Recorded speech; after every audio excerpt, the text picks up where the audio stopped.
Arestado naman ang isang tulak ng droga matapos madakip sa kinasang bypass operation ng mga otoridad sa Camarines Sur. Pinutukan yan ni Patrolwoman Vanessa Sol.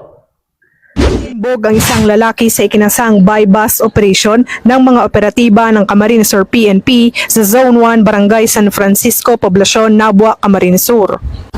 Kinilala ni Police Corporal John R.T. Bufete ang naarestong sospek na si alias Carl, 38 anyos, binata at residente ng Barangay San Isidro, Poblasyon, Nabua, Camarines Sur. Ang suspect natin ma'am, bago lang siya ma'am, bago siya sa watchlist as nagbibenta ng illegal na droga.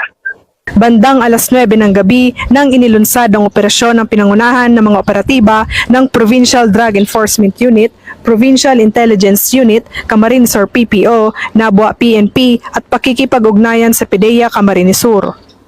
Nakuha mula kay alias Carl ang nasa 25 gramo na pinaghihinala ang shabu na may market value na 170,000 pesos.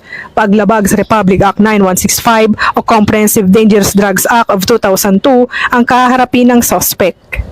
Samantala, ang Camarines Sur PNP katuwang ang iba't ibang ahensya ng pamahalaan ay patuloy sa pagpapaigting ng kanilang kampanya kontra iligal na droga. Ito ay alinsunod sa isa sa pangunahing prioridad ng administrasyon na labanan ang mga sindikato ng droga sa pamamagitan ng pagpigil sa kanilang mga iligal na aktibidad at pagbuwag sa kanilang mga operasyon.